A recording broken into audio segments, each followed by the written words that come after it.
Assalamualaikum warahmatullahi wabarakatuh. Kami dari kelompok 9 yang beranggotakan 1. Anissa Desti Utami, NIM 203141048. 2. Lisnaini Pangestika, NIM 203141061. 3. Muhammad Sofi Mubarok, NIM 203141062. Kami dari kelas PGMI 1B IAIN Surakarta 2020. Kami akan mempresentasikan hasil diskusi kelompok kami tentang pemikiran kalam modern. Yang pertama, pemikiran kalam modern Muhammad Abduh. Materi ini akan disampaikan oleh Lisnaini Pangestika. Kedua, pemikiran kalam modern Ahmad Khan. Materi ini akan disampaikan oleh Anissa Desti Utami. Ketiga, pemikiran kalam modern Muhammad Iqbal. Materi ini akan disampaikan oleh Muhammad Sofi Mubarok. Materi yang pertama, pemikiran kalam modern Muhammad Abduh. Syekh Muhammad Abduh atau bernama lengkap Muhammad bin Abduh bin Hasan Khairullah. Beliau lahir di desa Malahat, Kabupaten Al-Buhairah, Mesir, tahun 1849 Masehi. Beliau bukan keturunan bangsawan, tetapi ayah beliau dikenal sebagai orang terhormat dan suka menolong. Berikut pemikiran-pemikiran kalam modern Muhammad Abduh antara lain: 1. Kedudukan akal dan fungsi wahyu. Ada dua hal yang menjadi fokus utama pemikiran Abduh, antara lain: pertama, membebaskan pikiran dari belenggu taklid yang menghambat perkembangan pengetahuan agama sebagaimana haknya salaf al-ummah atau ulama sebelum abad ketiga Hijriyah. Sebelum timbulnya perpecahan, yaitu memahami langsung dari sumber pokoknya Al-Quran. Kedua, memperbaiki gaya bahasa Arab, baik yang digunakan dalam percakapan resmi di kantor-kantor maupun tulisan di media massa. Atas dasar kedua pemikiran itu, Muhammad Abduh memberikan peranan yang sangat besar pada akal. 2. Kebebasan manusia dan fatalisme. Selain memiliki daya pikir, manusia juga memiliki kebebasan memilih. Manusia dengan akalnya sebaiknya mampu mempertimbangkan akibat perbuatan yang akan dilakukannya, mengambil keputusan dengan kemauannya sendiri, dan mewujudkan perbuatannya dengan kemampuan yang ada dalam dirinya. 3. Sifat-sifat Tuhan. Dalam suatu risalah, beliau menyebutkan sifat-sifat Tuhan. Apakah sifat itu termasuk esensi Tuhan atau yang lain? Beliau mengatakan bahwa hal itu terletak di luar kemampuan manusia. Sehingga Nasution melihat bahwa Muhammad Abduh cenderung pada pendapat bahwa sifat termasuk esensi Tuhan, walaupun tidak dengan tegas mengatakannya. 4. Kehendak mutlak Allah. Muhammad Abduh melihat bahwa Tuhan tidak bersifat mutlak. Tuhan telah membatasi kehendak mutlaknya dengan memberikan kebebasan dan kesanggupan kepada hambanya dalam mewujudkan perbuatan-perbuatannya. Kehendak mutlak Tuhan pun dibatasi oleh sunatullah secara umum. 5. Keadilan Tuhan. Muhammad Abduh beranggapan bahwa alam ini diciptakan untuk kepentingan manusia, dan tidak ada satupun ciptaan Tuhan yang tidak bermanfaat bagi manusia. 6. Antropomorfisme. Muhammad Abduh beranggapan bahwa tidak mungkin esensi dan sifat-sifat Tuhan mengambil bentuk tubuh atau roh makhluk di alam ini. Kata-kata wajah, tangan, duduk, dan sebagainya harus difahami sesuai dengan pengertian yang diberikan orang Arab kepadanya. 7. Melihat Tuhan. Beliau beranggapan bahwa orang yang percaya tanzih atau keyakinan bahwa tidak ada satupun dari makhluk yang menyerupai Tuhan, dan sepakat menyatakan bahwa Tuhan tidak dapat dilukiskan atau dijelaskan dengan kata-kata. Kesanggupan untuk dapat melihat Tuhan hanya dianugerahkan untuk orang-orang tertentu di akhirat. 8. Perbuatan Tuhan. Muhammad Abduh memiliki kesamaan pendapat dengan Mu'tazilah dalam menganggap bahwa wajib bagi Tuhan untuk berbuat apa yang terbaik bagi manusia. Pemikiran-pemikiran Muhammad Abduh di berbagai bidang meliputi 1. Pendidikan. Muhammad Abduh menentang pendidikan yang memisahkan antara pendidikan agama dari pendidikan umum. 2. Politik. Abduh beranggapan bahwa perlu adanya pembatas kekuasaan suatu pemerintahan dan kontrol sosial dari rakyat kepada penguasa. Menurutnya, Islam tidak memberikan kekuasaan kepada seseorang untuk menindas orang lain atas dasar mandat agama atau dari Tuhan. 3. Taklid dan ijtihad. Muhammad Abduh mengecam taklid dan menyerukan ijtihad, kemunduran Islam karena pandangan dan sikap jumud di kalangan umat Islam, sehingga manusia tidak mau berpikir dinamis mencapai kemajuan. Untuk itu, umat Islam harus kembali pada ajaran-ajaran Islam yang sesungguhnya dan membersihkan segala macam bentuk bid'ah dan khurafat. 4. Pandangan Muhammad Abduh mengenai hubungan agama dan politik. Ada pada program Partai Nasional Mesir yang dirumuskannya, yang menyatakan bahwa Partai Nasional adalah partai politik, bukan partai agama, yang anggotanya terdiri atas orang-orang dari berbagai kepercayaan dan mazhab.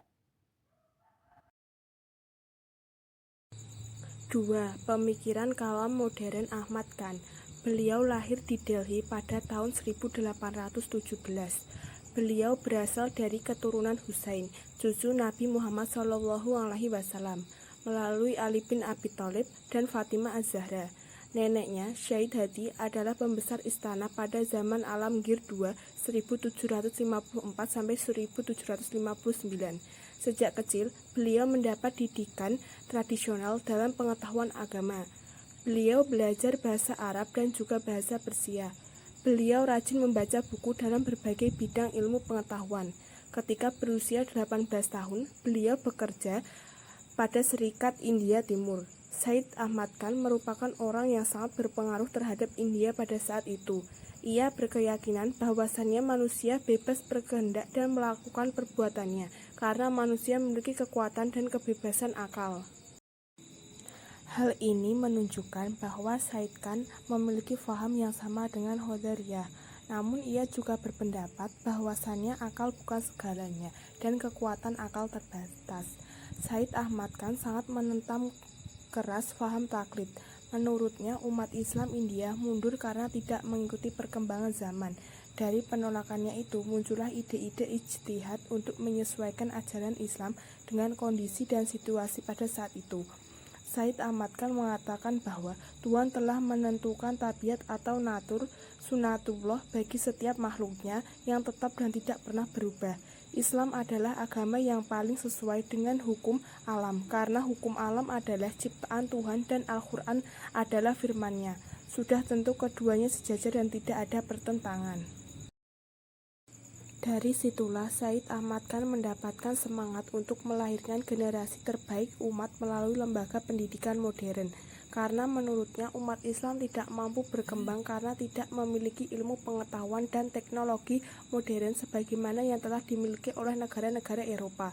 Dengan ini dapat dikatakan bahwasannya metode dan teologi yang digunakan Said Ahmad Khan adalah teologi pembaruan yang berdasar pada Al-Quran dan Sunnatullah. 3. Pemikiran kalam modern Muhammad Iqbal. Muhammad Iqbal berasal dari keluarga kasta Brahmana Kashmir. Ayahnya bernama Nur Muhammad yang terkenal soleh adalah guru pertamanya. Lalu dimasukkan ke maktab untuk mempelajari Al-Quran. Selanjutnya ke Scottish Mission School untuk mempelajari pelajaran agama, bahasa Arab dan bahasa Persia. Sebagaimana pandangan mayoritas ulama, beliau membagi kualifikasi ijtihad ke dalam 3 tingkatan, yaitu otoritas penuh dalam menentukan perundang-undangan yang secara praktis hanya terbatas pada pendiri madhab-madhab saja. Otoritas relatif, yang hanya dilakukan dalam batas-batas tertentu dalam suatu madhab. Otoritas khusus, yang berhubungan dengan penetapan hukum dalam kasus-kasus tertentu dengan tidak terikat pada ketentuan-ketentuan pendiri madhab. A. Hakikat teologi. Beliau menerima teologi sebagai ilmu yang berdimensi keimanan, berdasarkan pada esensi tauhid, universal dan inklusivistik. Di dalamnya terdapat jiwa yang bergerak berupa persamaan, kesetiakawanan, dan kebebasan merdeka. B. Pembuktian Tuhan. Beliau menolak argumen kosmologis maupun ontologis. Beliau juga menolak argumen teleologis yang berusaha membuktikan eksistensi Tuhan yang mengatur ciptaannya dari sebelah luar. Namun, beliau menerima landasan teleologis yang imamen atau tetap. Selanjutnya, beliau menolak pandangan statis tentang matter serta menerima pandangan Whitehead tentangnya sebagai struktur kejadian dalam aliran dinamis yang tidak berhenti. C. Jati diri manusia. Faham dinamisme beliau berpengaruh besar terhadap jati diri manusia. Manusia hidup dengan tujuan mengetahui kepribadiannya serta menguatkan dan mengembangkan bakat-bakat yang dimilikinya. D. Dosa. Dalam hal ini, beliau mengembangkan cerita tentang kejatuhan Adam sebagai kisah yang berisi pelajaran tentang kebangkitan manusia dari kondisi primitif yang dikuasai hawa nafsu nuraniyah kepada pemilikan kepribadian bebas yang diperoleh secara sadar, sehingga mampu mengatasi kebimbangan dan kecenderungan untuk membangkang, dan timbulnya ego terbatas yang memiliki kemampuan untuk memiliki. E. Surga dan neraka. Surga dan neraka, kata beliau, adalah keadaan, bukan tempat. Gambaran-gambaran tentang keduanya di dalam Al-Quran adalah penampilan-penampilan kenyataan batin secara virtual. Yang sifatnya, neraka menurut Al-Quran adalah api Allah yang menyala-nyala dan yang membumbung ke atas hati. Pernyataan yang menyakitkan mengenai kegagalan manusia, sedangkan surga adalah kegembiraan karena mendapatkan kemenangan dalam mengatasi berbagai dorongan yang menuju kepada perpecahan. Pemikiran pembaharuan Muhammad Iqbal terdiri dari 3 bidang, yaitu 1. Keagamaan. Kemunduran umat Islam disebabkan karena kebekuan umat Islam dalam pemikiran dan ditutupnya pintu ijtihad. Oleh karena itu, ijtihad dianggap prinsip yang dipakai dalam sosial gerak dan perubahan dalam hidup sosial manusia, dan ijtihad memiliki kedudukan penting dalam pembaharuan Islam. 2. Pendidikan. Tidak menjadikan Barat untuk model pembaharuannya sebab menolak kapitalisme dan imperialisme yang dipengaruhi oleh materialisme dan mulai meninggalkan agama dan yang dapat diambil hanyalah ilmu-ilmu pengetahuannya. 3. Politik.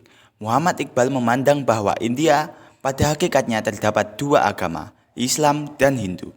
Umat Islam India menuju pada pembentukan negara tersendiri, terpisah dari negara Hindu di India, sehingga beliau dipandang sebagai bapak Pakistan.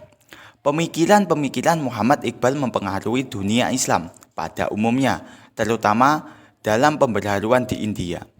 Beliau menimbulkan paham dinamisme umat Islam India dan menunjukkan jalan yang harus ditempuh untuk masa depan umat Islam minoritas di anak benua itu, agar dapat bertahan dari tekanan luar dengan terwujudnya Republik Pakistan. Terima kasih atas perhatiannya. Itu tadi penjelasan tentang pemikiran kalam modern Muhammad Abduh, Ahmad Khan, dan Muhammad Iqbal. Kurang dan lebihnya mohon maaf. Semoga informasi yang diberikan dapat bermanfaat.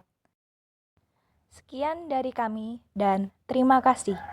Wassalamualaikum warahmatullahi wabarakatuh.